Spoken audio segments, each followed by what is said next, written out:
Om Sarvadharmastapakastvam Sarvadharmaswarupaka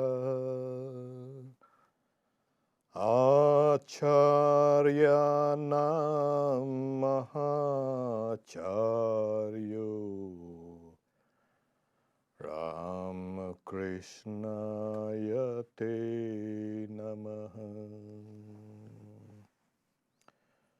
Salutations to Ramakrishna, who is the embodiment of all dharmas and who has established all dharmas. He is the teacher of all teachers. Good evening, everybody, and we at Vedanta Society of Western Washington are extremely delighted to have Swami Arupeshananda here in our midst. Just a couple of minutes ago, he's telling me that Brahmatmananda Swami from Tapovan, he called and they were conversing. He said, is this the first time in Seattle? Saying, no, this is not the first time, the second time. And the first time was, I don't know, 50 years, 40 years, 50 years? I'm not sure. Swami Vivedishananda was yes, in charge, yes. and he was not in a coma. Yeah, so he met Swami Vivedishananda, and he claims there's also a picture of him. He was, I think, 8 or 9 years old with Vivedishananda. So that is a long, you can say, interval where we've had him now again. And as a form of punishment, we can invite him repeatedly. So he does not delay so long. That being said, we also a few days ago, we were talking about Brahma Jnana, the knowledge of Brahman. And when we discuss only such things only. The mundane things are just secondary. And so the knowledge of Brahman, and this knowledge of Brahman has become so abstract, so unreachable, so unattainable, so difficult, and yet everybody talks about it. Amazing. I never told him then, I'm going to tell him now, that this knowledge of Brahman, you know what's the knowledge of Brahman? Yeah, you've got some idea, reading a little, hearing there. You know what's the knowledge of Brahman? This, Holy Mother. She is the knowledge of Brahman.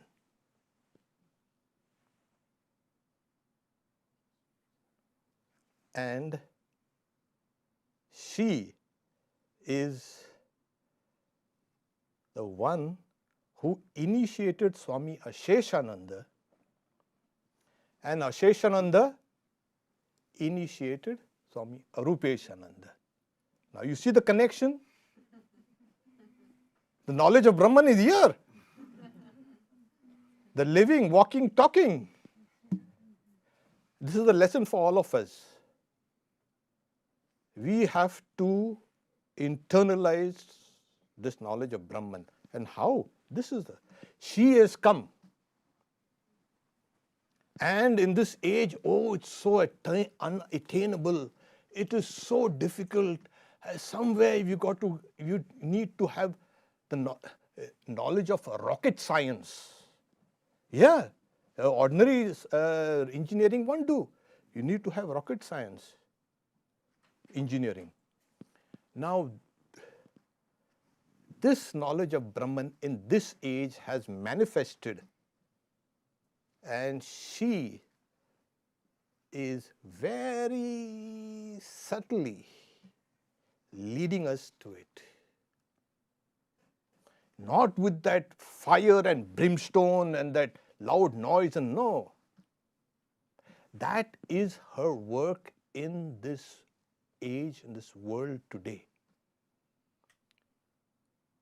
But she also, being Mahamaya, she will not let it be known very graphically.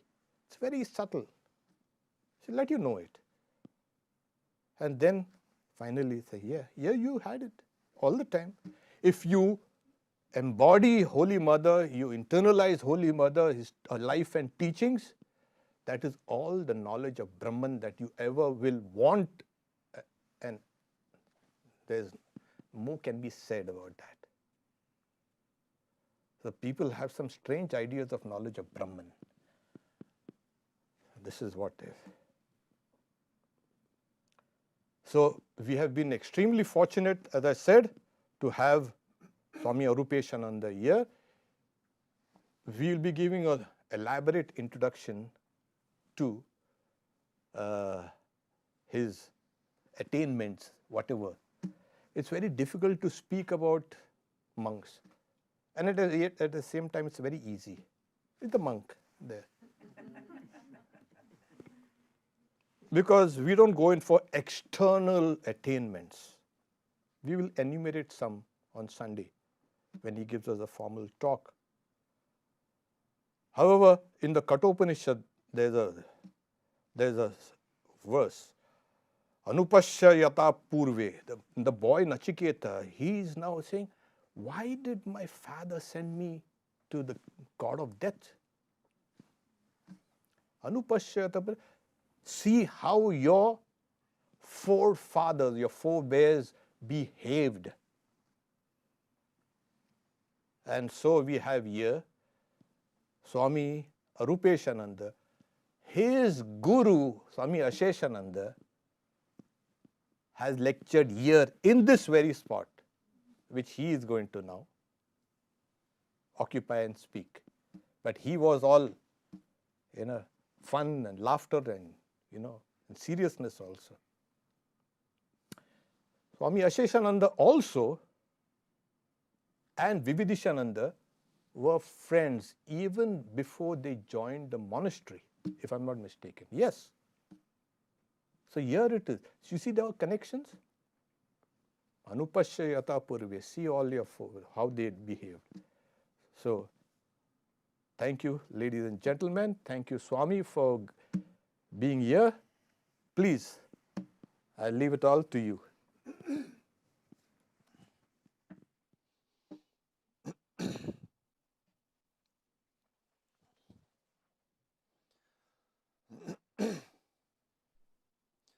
Om Asato Ma Sadgamaya Tamaso Ma Jyotirgamaya Mrityoma Amritam Gamaya Avir Avir Ma Edhi Rudrayate Dakshina Mukham Tenamam Pahinityam Om Shanti Shanti Shanti. Lead us from the unreal to the real.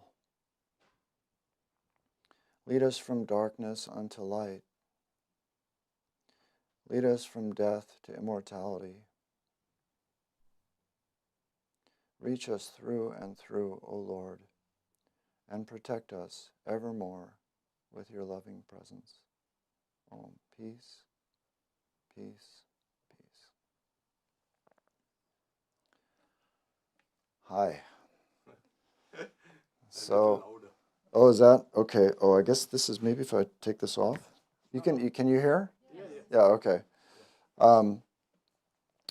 So I came from the Mojave Desert, and this is like paradise to me. I don't know. You guys are probably sick of this weather, but There, it's just denuded sky and oppressive sun all the time. And so this cold and dark and damp is actually a source of joy to me. So I thought before I got here tonight that maybe I would ask one of the monks about you people. Who are you? What do you like? What do you want to hear? And I decided against it because I wasn't really going to get who you are. I was going to get somebody's idea of who you are. And I was going to try and base my talk on what their idea of who you are might have been. And I thought that instead of doing that, what I was going to do is try and talk about something that I would want to hear if I was sitting in the chairs. I had my own ideas of what I wanted to hear when I showed up to these things decades ago. And so I thought that I would try and do that. So I'm going to try and do something. I'm just going to talk about two teachings, one from Sri Ramakrishna, one from Holy Mother. And it's very practical. And I think also, hopefully, at least at the end, some inspiration also is there. You know, one of the difficulties of these kinds of talks is that you have someone who's been practicing meditation for 50 years, who's sitting next to someone who just got here for the first time tonight, and you want to say something that connects with both of them. It's not so easy to do. But I think actually I came up with something that might work. So first off is this teaching of Sri Ramakrishna. I got it from the Gospel of Sri Ramakrishna, written by Swami Nikhilananda. And before I tell you what it is, I'd just like to plug the book a little bit, because it is such a wonderful source of practical advice as well as inspiration, both. It may not seem particularly philosophical, although there are deep philosophical questions that it addresses, but it is put in such simple language that it seems a lot of it seems sort of obvious, or intuitive, perhaps is a better word. So I've read this book, I don't know how many times. I started reading it, I think, when I was in the 6th grade. And I don't know, 30, 40 times I've read it cover to cover. And every time there's something new. So it doesn't get old. It's still a source of guidance and inspiration after all that time. So I recommend it highly. Okay, so after all that, what am I going to say from this book? As probably you know, M is the recorder of the Gospel of Sri Ramakrishna. This is his second visit to the Master. And the Master tells him something very simple. I guess I don't need to look. I can just say it. He says, the more you think about worldly objects, the more you will be attached to them. The more you think about worldly objects, the more you will be attached to them. This is almost the very beginning of the book, he says this. Okay? I'm going to spend a few minutes unpacking that. This is an experience we have all had. We think and think and think about something, and we get more and more interested in it. And eventually we do something about it. We think and think and think about the cookies that are in the pantry, and eventually we'll go get up and eat one. That's what happens, right? So what that means is that from thoughts, we get action.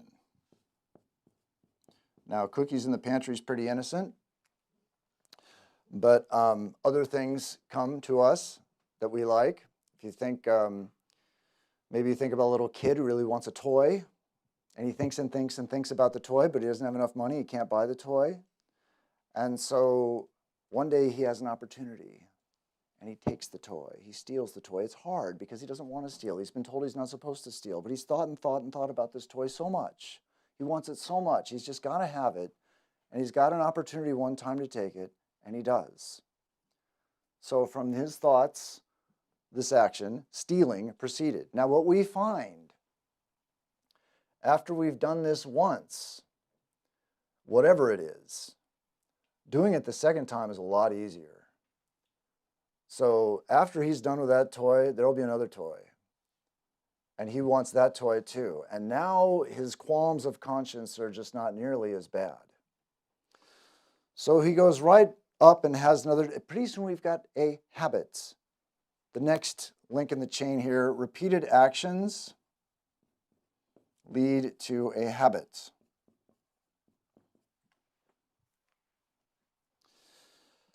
And if we have something that we are going to define as our character, who we are to ourselves and to other people in this world, what that basically boils down to is a collection of habits. If you are in the habit of stealing, you are a thief. That may not be your only habits. You have a bunch of other habits. Some of them are probably good. Maybe you're nice to animals, or you take out your neighbor's garbage, or whatever you do, but you're also a thief. You have habits. A collection of habits forms our character. Okay, so a bunch of habits, and now from a bunch of habits, we get a character. Now, so far, what I've said doesn't ask you to really believe anything. This is just, I don't know if you'd call it common sense. Maybe you've never really thought about it this particular way, but this is just sort of the way things work. You don't really have to be religious to see this.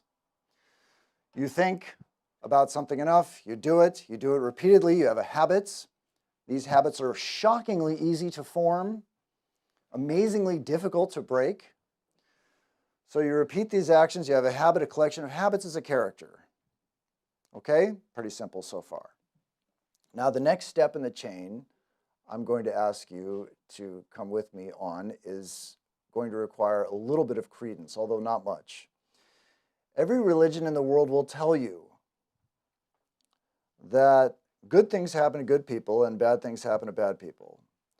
In Vedanta and in Hinduism and Buddhism, we call that karma. The Abrahamic traditions don't have the word, but they have the concepts. St. Paul says, I don't remember where he says it, but anyway, he says, "For whatsoever a man soweth, that also shall he reap." That is karma, basically.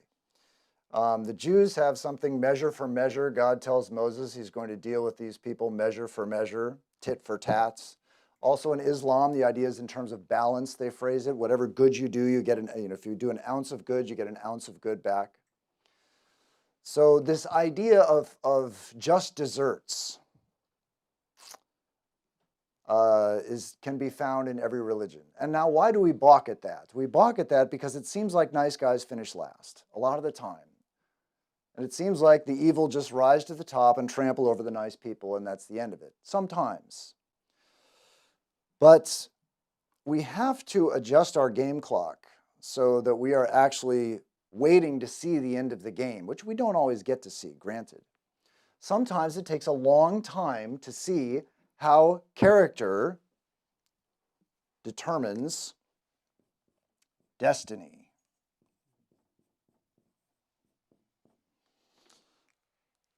How long does that take? Sometimes it happens right away, and sometimes it takes decades. Bernie Madoff, remember that name? Hilarious name, really, I thought. You got burned by Bernie, who made off with your money. I mean, that's God's sense of humor, right?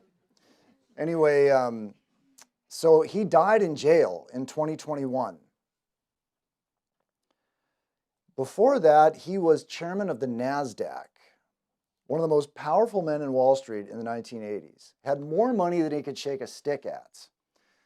He stole, they think, something like $50 billion in a Ponzi scheme that went back to the 1960s, they think. That is 50-ish years of living the high life, living the dream, before the karma cows came home and destiny caught up with him. Another example, I don't know if you need another example, I'll give you one anyway. Terrible, tragic fall from grace, Bill Cosby. I grew up in West Los Angeles, and I knew, I had friends in the entertainment industry. I went to school with their children. And I knew in the 5th grade, so it's like 1979. In the 5th grade, I knew that Bill Cosby was a sexual predator. It was common knowledge in Hollywood. Everyone knew it. By the 80s, you remember, he had this show, The Cosby Show. He was probably the most popular, arguably, one of the most popular TV stars in the country. He was called America's Dad. And he had this squeaky clean image, too. And the show was very entertaining. It was fun. And then, after decades of all that adulation, he has this terrible crash, just tragic. Where did these things come from? Thoughts, greed. Bernie Madoff wanted money. He thought and thought and thought. He did it. He got a habit. It formed his character. It defined his destiny. Bill Cosby, lust, same thing. Couldn't stop thinking about those shiny bodies. And thoughts and actions, habits, character, destiny, the whole thing right there. All starts from thoughts. All this starts from thought. We can just destroy ourselves if we're not careful about what we think. So, that is the first teaching. That's Sri Ramakrishna's teaching. The more you think about worldly objects, the more you will be attached to them. The more you allow yourself to think, you allow your mind to run after things, the more they're going to pull you and attract you. And the more this chain of causation will manifest in our lives. Of course, not all thoughts are bad. Some thoughts are good. The second teaching is from Holy Mother. She says that it is the natural tendency of the mind to run this way and that. It is the natural tendency of the mind to run this way and that. What does that mean? It means that left to its own devices, the mind will look around at the objects that it sees, the shiny things, the shiny people, whatever it wants, and it will naturally run after those things. In other words, what I'm saying here is that we are all in terrible danger. That's what I'm saying. We are all in terrible danger. Because the natural inclination that we all have, according to these two teachings, is basically to destroy ourselves. The mind runs after all these things that are harmful, but look shiny and pretty and attractive. And if we don't police the mind, we are going to get into trouble. So, what do we do? See, now we're all in, some of you know all this already, I'm sure, and some of you maybe just walked in here tonight, I don't know. So I don't know where you are on your spiritual journey. But for those of us who perhaps also you've been in it for a while and then you sort of got distracted, you went out into the world and did something and now you're trying to start your sort of yogic practice again. That's another possible place we can be. If we are trying to turn over a new leaf, best way, I think, to start changing our thoughts and our habits right away is holy company. This is a wonderful venue. Holy company, number one. Number two, service. Be of some service. It can be here. They have Karma Yoga Day. I think they told me it's tomorrow. Doesn't have to be here.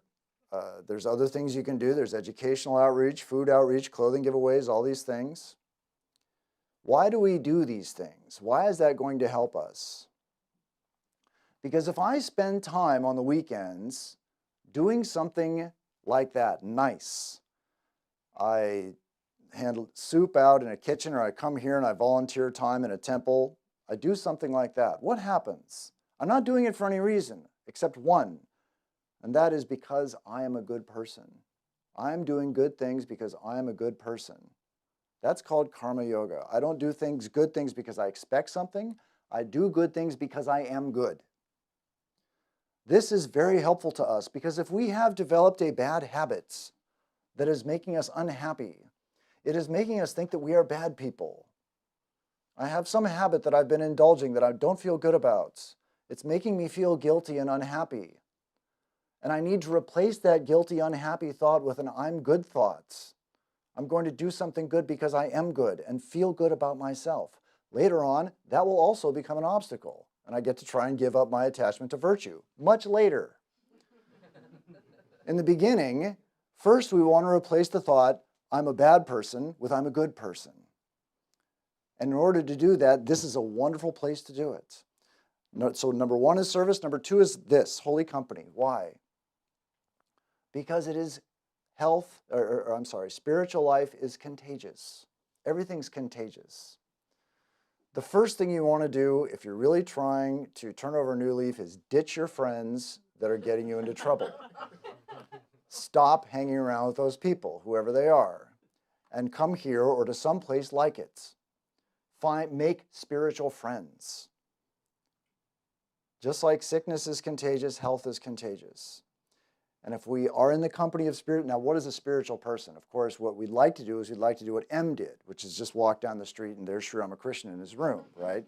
That would be nice. We don't have that option. So how do we find spiritual friends? Basically, anyone who is trying, however imperfectly, to realize self or God, despite many character defects that may still be there, they are a valuable ally and friend in your efforts to overcome your own shortcomings, whatever they are.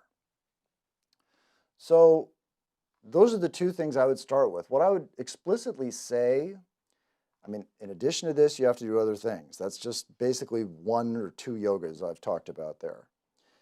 But what I would explicitly say is don't just try and operate in a vacuum. Don't just try and meditate your way out of it. Don't just think, I'm going to go home and be good from now on forever. That's it.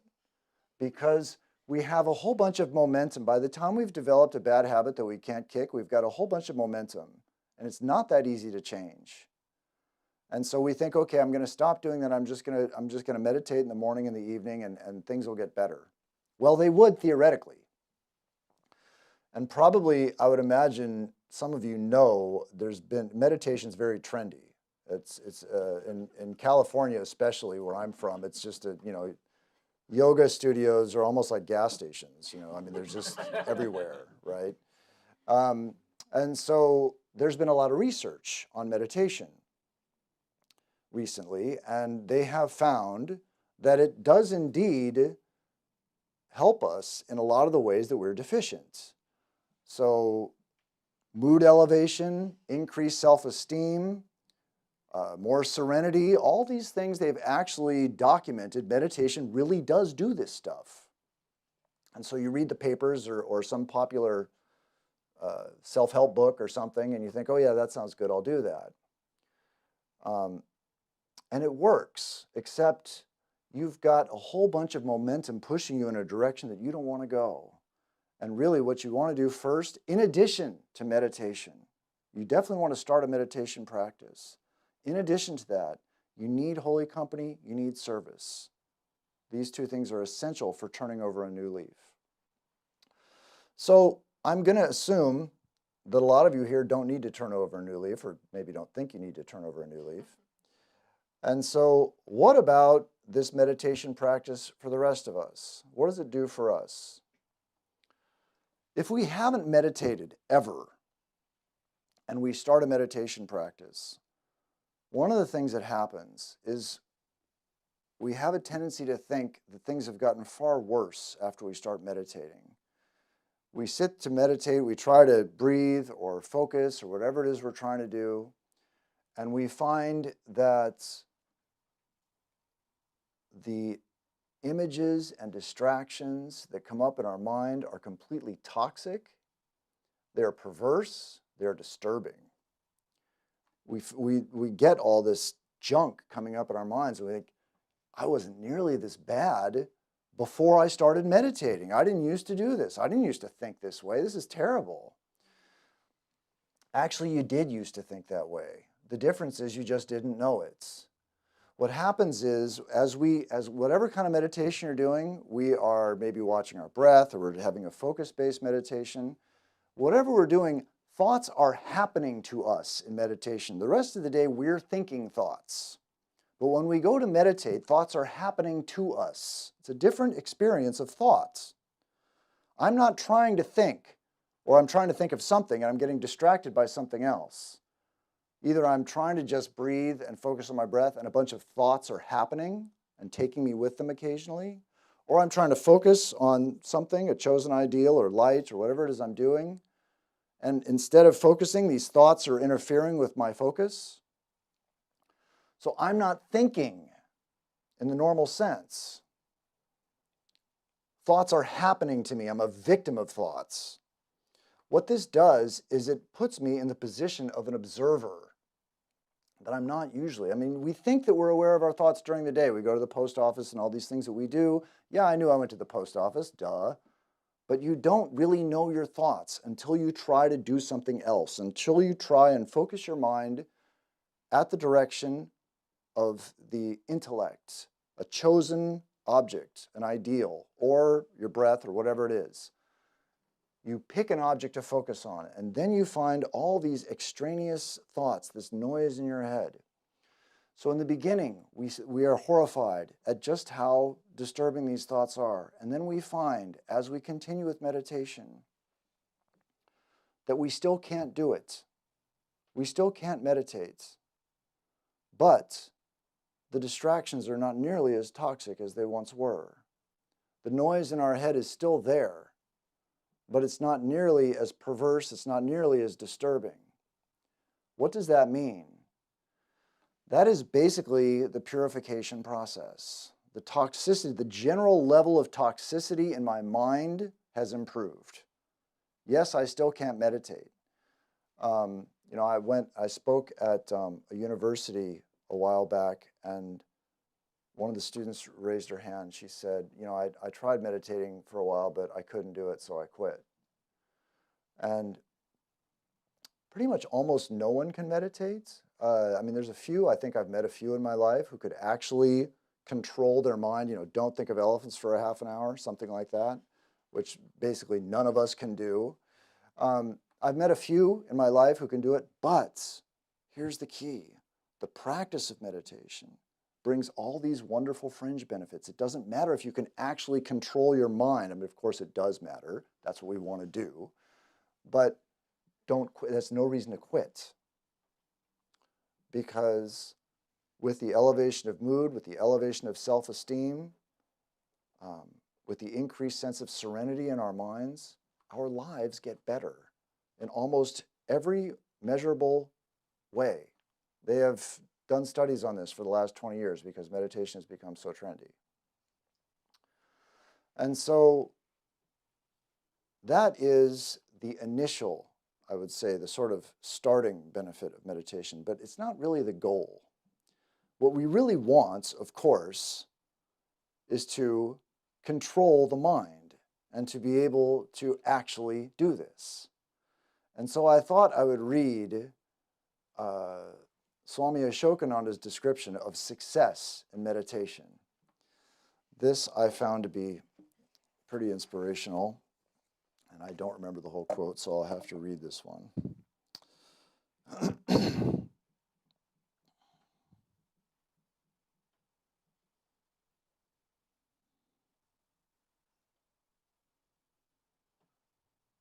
Okay, it's loading. I think we all have this experience.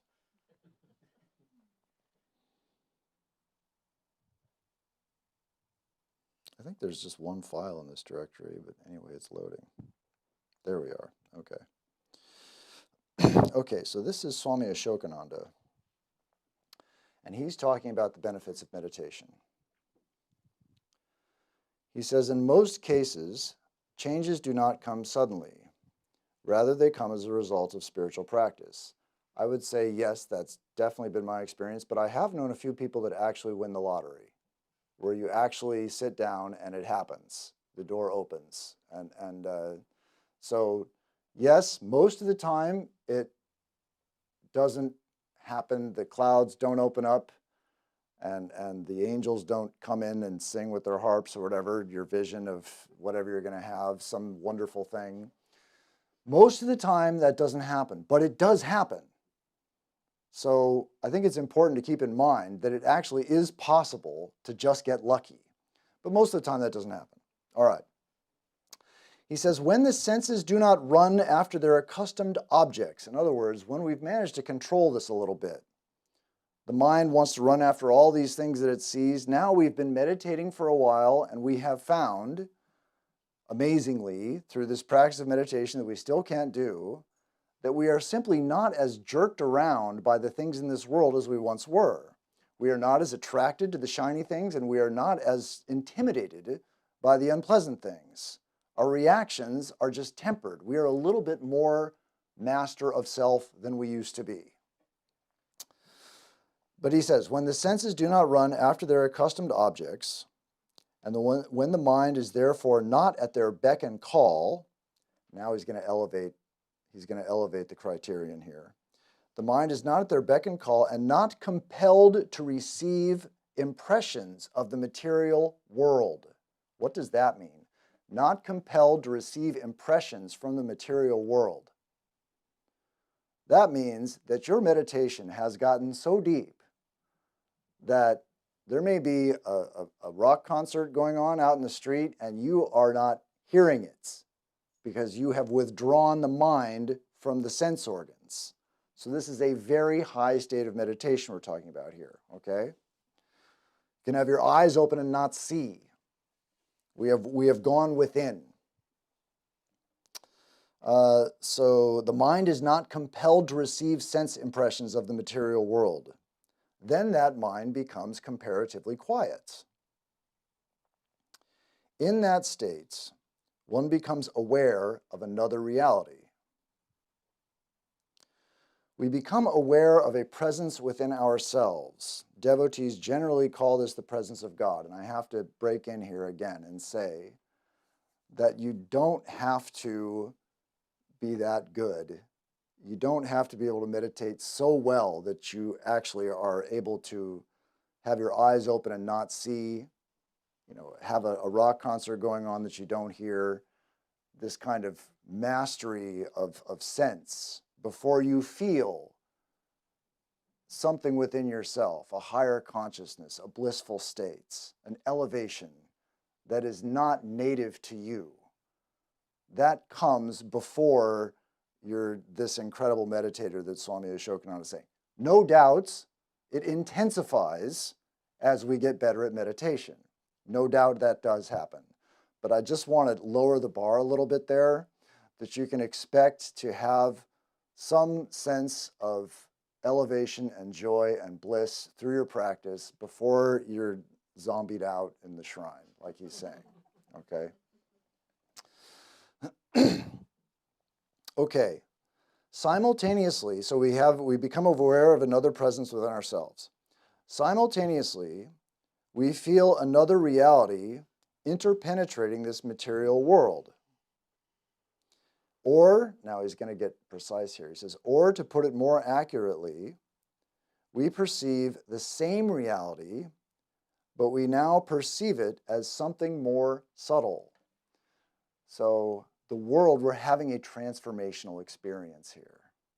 Our perception of the world is changing. We see the reality that we see, but somehow it has a new aspect to it. Something more subtle, he says. As you go on, making further and further progress, you will find this happening at every step. The sense of the reality of the external world will pass away more and more. Again, that's another one that you don't have to wait so long to get a little taste of, where this world does occasionally take on a slightly more sort of dreamlike quality.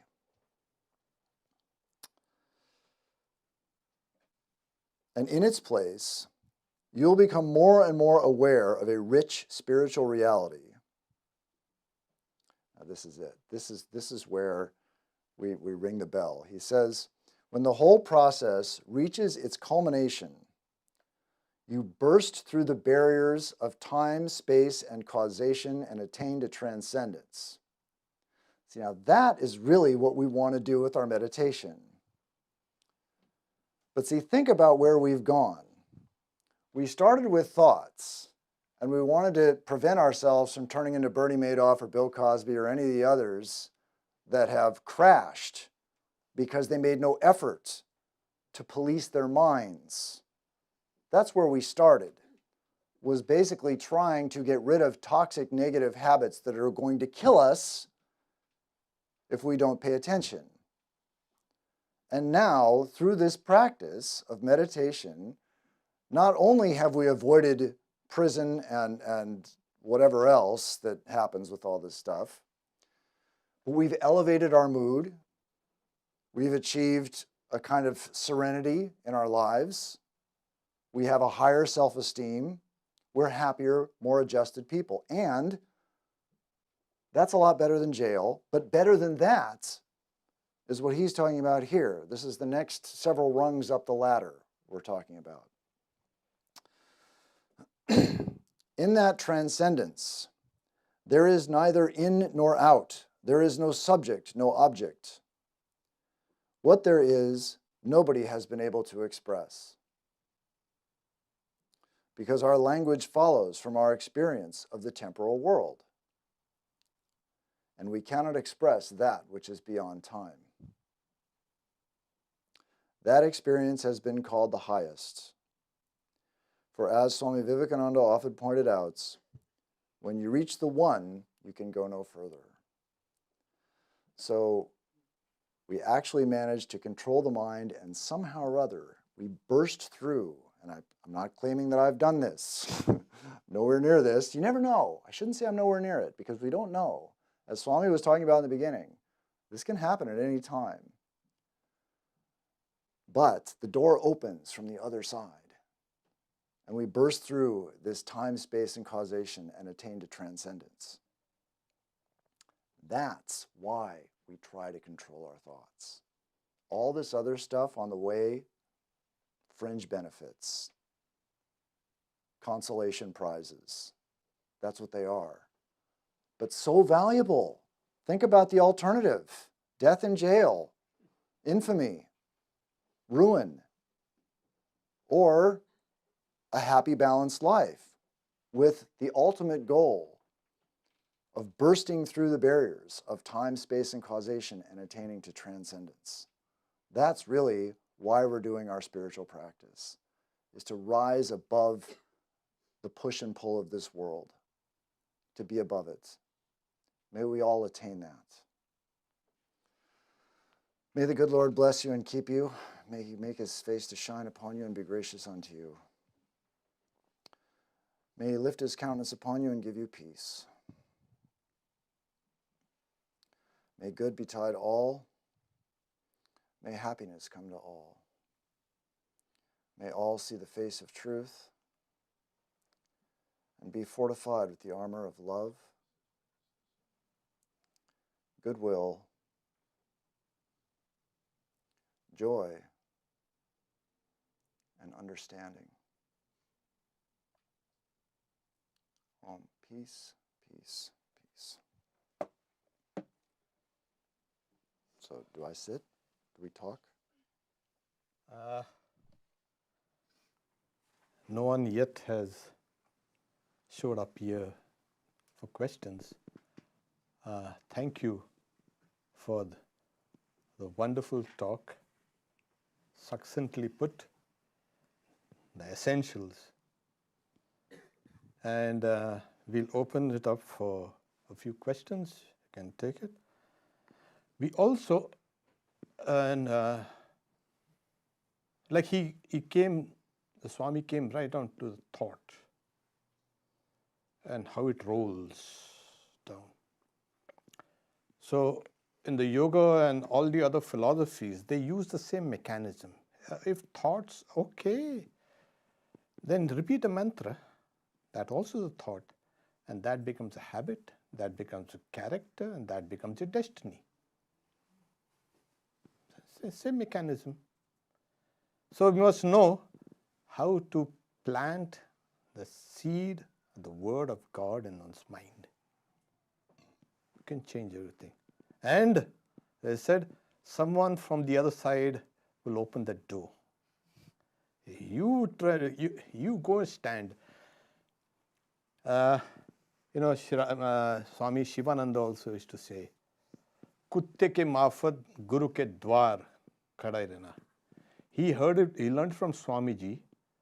Swamiji heard it from Pavhari Baba. Stay like a dog in front of the Guru's door. The dog is not going to go out, go away. One day the door is going to open. And that's what the whole thing is. So thank you, Swami, for the wonderful exposition on thought and character and habits, etc. You can, if anyone has a few questions after all these questions, then you go ahead and ask him. All right, a question. Swamiji, thank you. Just along these mechanics, we are not the mind, we are not the thoughts, we're the We're the observer of the thoughts. So if we're an observer, what actions am I building? What habits am I building? And what character am I actually moving towards? If I'm not those thoughts, I'm just observing them. I'm trying to understand what character am I Right, building. yeah. The problem is that we don't remember that. We don't know that we're not the mind. We act all day long as though we are the mind. Yes, what you're saying is true, that we are not the mind, but we don't have that knowledge. That's the problem. That's why we get into all this trouble. If we can that's something that we find, actually, as we practice this, we get in the habit of watching the thoughts. We find that those thoughts become easier and easier to control. I'll give you an example. You meditate for a while and you start to see a thought coming from further away. You get a little bit more objective viewpoint of the mind. At first, you're meditating and every single distraction just pulls you with it. And then it pulls you less and less. And then at some point, you can actually see the thought coming from some distance. Now, when you actually get some distance between yourself, your awareness, and your thoughts, you find those thoughts are so much easier to control. So much easier to control. And this is another thing that is very gradually built up. And what it gives us is impulse control. And it's really difficult to exaggerate the importance of impulse control. Another famous example, you thank the tabloids in the supermarkets. They give us these things. Examples of people that don't do this and what happens to them. Will Smith, impulse control, right? We know who that is. Oscars a few years ago, in an impulse of rage, he ran up and smacked Chris Rock, right? And what happened? A career, a reputation that he had spent decades building up in Hollywood, gone forever. He'll never get it back. He's ruined. I mean, he can still do whatever he does. It's not as bad as some of the other cases I mentioned. But he ruined his reputation in seconds because he didn't have impulse control. Impulse control can destroy us. Something that we have worked for so long to get, in seconds we can ruin it without impulse control. So, as we go on with the japa and we get more and more distance from our minds, we get more and more control over the impulses. And it is said, actually, it's a different kind of meditation, but it's not like a mantra-based meditation, but to actually just observe the thoughts and try and trace them back and back and back into their origin. It's another kind of meditation. Yes, you're right. From the standpoint of Vedanta, we're not the minds, and none of this stuff is affecting us. But from the practical level, we're operating as though we are the mind, and we're at its beck and call most of the time. So this whole practice is really designed to integrate what you just said, that we are not the mind, to integrate that into our life and make it a part of our daily experience so that we may have more control, more self-mastery. Yeah. There's a subjective side of the mind and an objective side of the mind. So the mind itself can be an observer. Can you repeat the Holy Mother teaching one more time? Yeah. The quote you gave. Yeah, Read the Holy Mother's teaching. Yeah, it is the natural tendency of the mind to run this way and that. I can read it, it's right Yeah. here. I think I got it right. The natural tendency of the mind is to run this way and that way. Yeah, that's it. Yeah, so that's, left to its own devices, it's just like a naughty kid. It's just going to go run after stuff, and you have to discipline it. Yeah, even Arjuna, he was such a disciplined warrior and a spiritual aspirant. He also gripes about this mind being restless. It's turbulent and it's strong. It cannot be controlled. It's like controlling the breeze. Can't do that. Yes, it can through practice and detachment. That's a teaching. So know that it is possible that as you keep on taking step by step, you get stronger and stronger. You may not realize, Swami Vivekananda says the infinite strength within. The initial, that's the strength of the Atman. Atmane vindate viryam.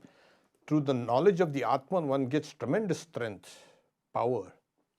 But ordinary mental strength comes through harnessing that, holding it. Swami Vivekananda says, let the carriage run downhill or pull it back, which needs extra strength. This. So every time you control a thought, you observe a thought, you're getting stronger and stronger. Till one day you'll break through.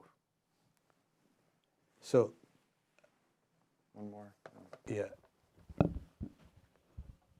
Swamiji, you gave us two really good tips for controlling thoughts or starting to get a handle on that, service and holy company, and we hear those a lot, I think, for good reason. Are there any tips like that you think are sort of underappreciated that maybe people don't talk about enough? Underappreciated. Well, I mean, I picked those two because I thought they were underappreciated. And I also thought that, people have a tendency to operate in a vacuum. Like I said, that they have a tendency to just try and solve it themselves. And to admit that you need the company of other people takes a little bit of humility, and so there's some resistance to that I actually have to go to a place and be with other people in order to overcome whatever it is I'm trying to overcome. We have to swallow our pride a little bit to do that. We don't have to walk in the door and shout, I need help to everybody, but just to show up and be part of this and say, yes, I'm going to submit to the program here and try and see how the company of these devotees helps me. That requires a little humble pie. Another thing that has been proven to elevate our mood and change our blood chemistry for the better is singing. Singing devotional songs is another almost instant fix. Sri Ramakrishna made the suggestion of clapping your hands and chanting the Lord's name. I tell you, I confess the truth, I've never been able to do this because there was no place far enough away. I mean, I thought in the monastery in Trabuco maybe I could do this. But, you can't do it just walking down the streets. And even in your house, I thought like in the shower maybe I could do that, because nobody would hear. But I always felt very self-conscious about doing it. So that's, what are the neighbors going to think? I don't know. There he goes again or whatever. But so I never really did it. But he says that's another instant fix. It's an instant fix. That's what he says. So that's another one that if you've, you can find a quiet place reserved far away from everybody, then go ahead and do it. Yeah. I guess come for the Vespers, and can you clap as much? I clap, So. That's true. Thank you, Maharaj. And probably we should make a disclaimer not to do that while driving, right? Yeah. Very good. Yeah, there. There's one. Swamiji, namaskar. My question is what's the impact of reading holy books? How would Great you question. consider it as a practice? Yeah. Yeah, great question. You know, it depends what you're after. I've never been really interested in the fine points of philosophical debates. There are some monks in our order that really want to know the different flavors of Advaita and all these things. I haven't had much interest in that because I want to experience it. I don't want to read about it. So typically for me, what I like to do with these books is what is called in Vedanta Lila Dhyana, where you meditate on the divine play. I'm actually planning to speak on that a little on Sunday. So take the Gospel of Sri Ramakrishna, for example, or Holy Mother's Conversations. Yes, there is wisdom there is guidance there, but there's also, as you get in the habit of reading these books again and again, you feel like it's part of the story becomes precious to you, and the personalities in the story become precious to you, and a kind of devotion to the characters in the story grows, and it helps you in the rest of your yogic practice.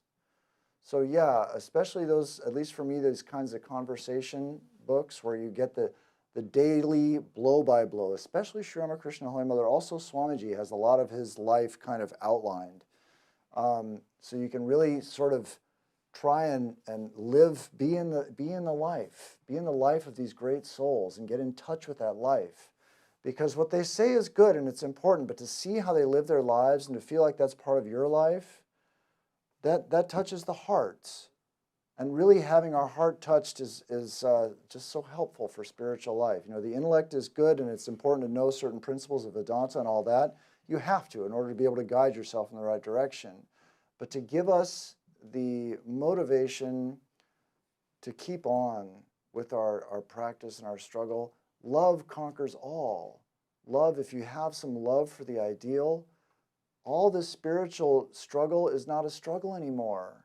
Love makes it takes away all that drudgery of struggle when you love the ideal. I mean, it just, you feel, you're happy to do the work. I mean, we've all, I don't know if we've all, but you've been in love. Probably most of you have loved something. We all have love in our hearts. So we've loved something or someone. Maybe it's a dog, I don't know, but we love something.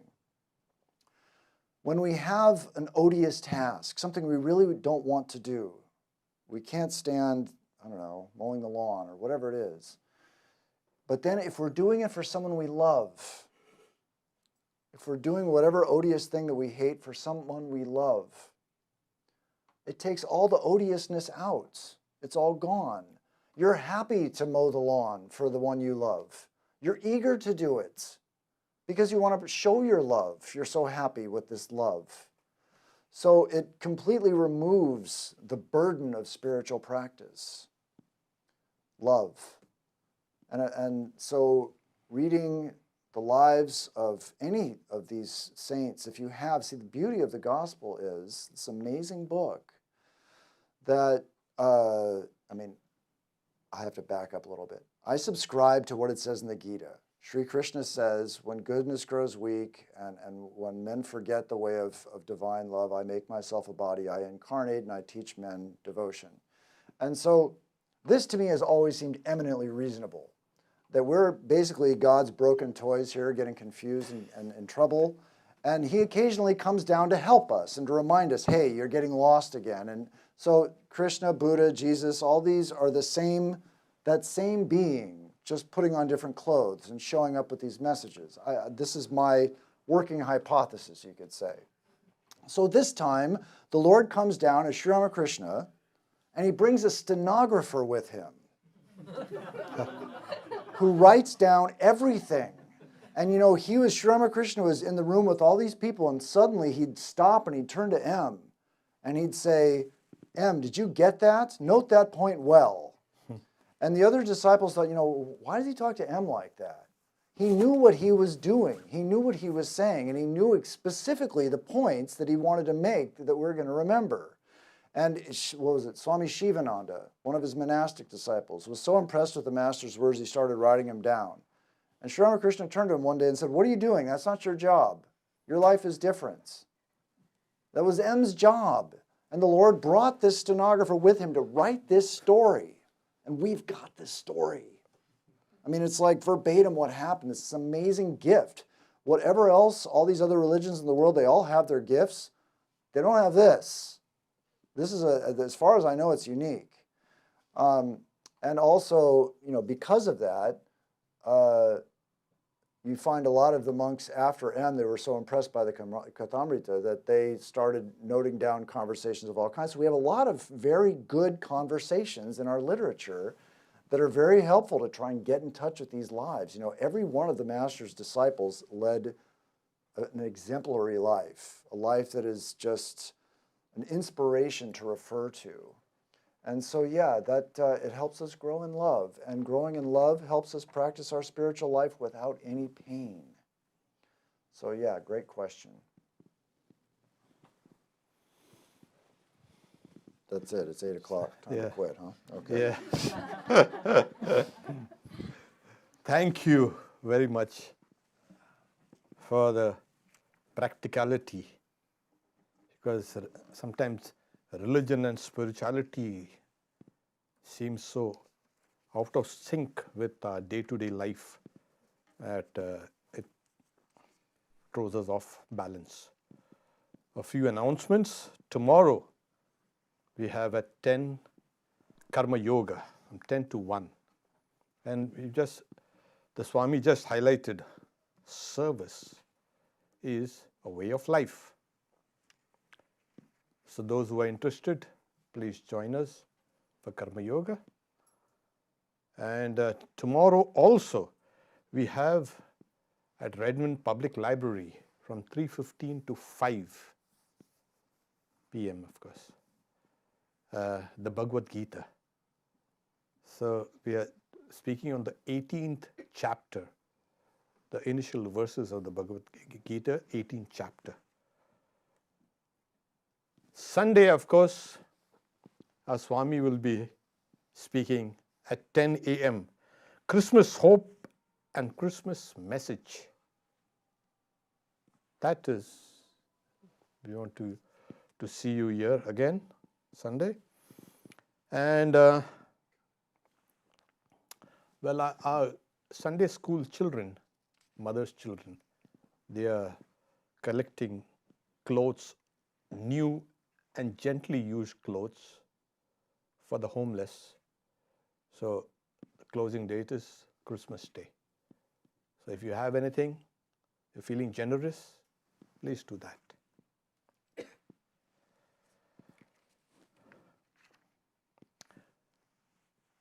Om Shanti Shanti Shanti Harihi Om Tat Sat Shri Ram Krishna Arpanamastu.